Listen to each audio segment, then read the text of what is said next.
Hey, sweeties, it's your girl Candy.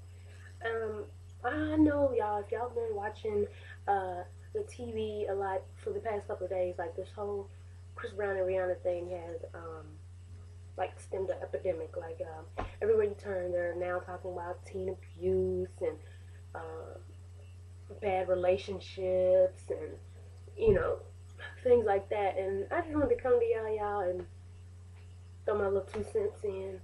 Um, I've never been in an abusive relationship. I've only had two relationships like in my life, period. One of them, he was jealous to the point to where if I wanted to go somewhere or just chill out. This is when I was like in my teens. He would flip out, like he would hurt himself to keep me from going anywhere. And that was crazy. But I wised up and before it could even turn into something else and got away from that. As far as the domestic violence, really, it really made me mad, because my mother was so strong, you know what I'm saying? And her first husband, he was cool, until he started taking like steroids and stuff to bulk up. He was in the Navy and he wanted to bulk up and things. And I don't know if anybody knows about steroids like that, but it can start messing with your brain, like, and drive you crazy. And one day, I think I was like 12, 13, um, and he just snapped. And he punched the hell out of my mother. And, my mother has 4 kids, and with us, we don't care how old we are. Like, I was 12 or 13, and the rest of them are younger. So we was ready to just pounce. We did not care how big you were. It was on. But the first thing we seen was my mama take a lamp and she bashed this man upside his head and she said, y'all go upstairs and get your shoes on. Let's go. So we ran upstairs. We got our shoes and just like that, she was done. You know what I'm saying? So sometimes when I hear stories, I'm not gonna say all, but sometimes when I hear stories, it really makes me mad because on one hand there could be the person who's with a really controlling person to where sometimes they'll isolate you from your family. You may have kids by them, and so you feel like, where am I going to go? I haven't talked to my family. He's moved me away. You so there may be instances where you feel like you can't do anything about it.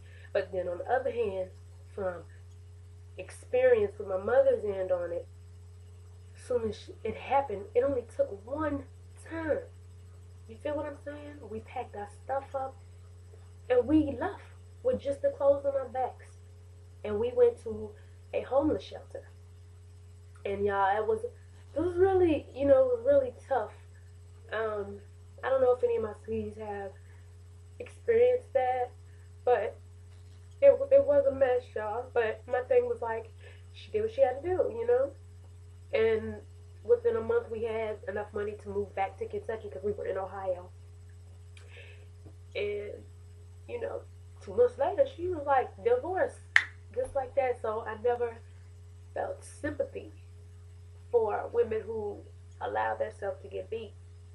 Now, like I said, I know there's all types of, you know, it's there's all types of stories with that. So, like I said, some people feel like they can't get out of it, but to me, I just don't see it, y'all. And y'all know me. I'm always laughing and I'm always joking, but I've been through so much, you know. And one day I will be able to sit and talk about it, but at the moment I can't, But I've been through so much in the short time that I've been here on Earth that it just amazes me at the stuff certain people will put up with.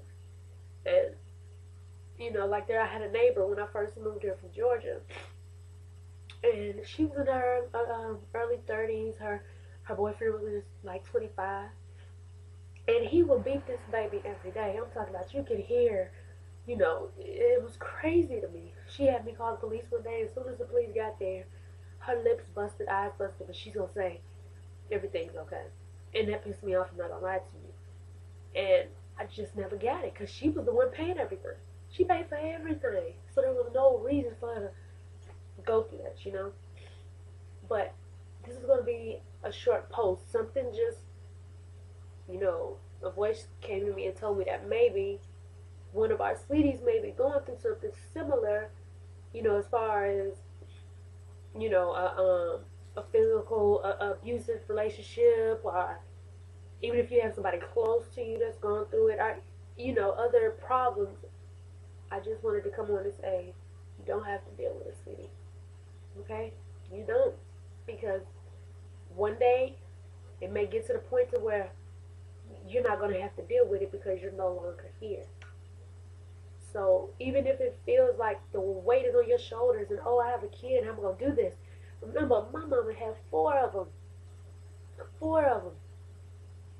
Like, it was, crazy, and with the clothes on our backs, we was up and out. You understand what I'm saying? And I know some of y'all might say, oh, that's easier said than done. No, like I said, the clothes on our backs. So that's all we had.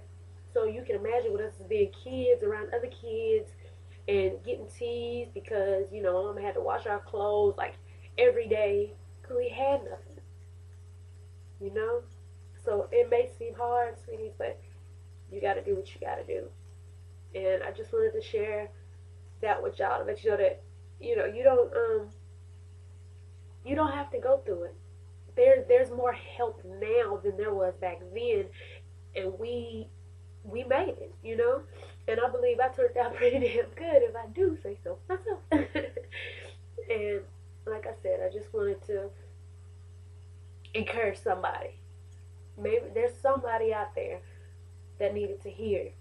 You can do it. You can get up and you can go. You do not have to stay in any relationship where the man is beating you down, treating you like you are nothing. Are you serious? No. It's time to get up and go. You understand? So I love you, sweeties, so much. I'm sorry y'all have my emotional moment. But it really makes me mad to hear certain things like that. Especially I was watching 106 and Danella's story, really hit close to home. So I just felt like I had to come on and do a post for y'all. So I love you so much. And thank you always for watching. Love you, sweeties. Bye.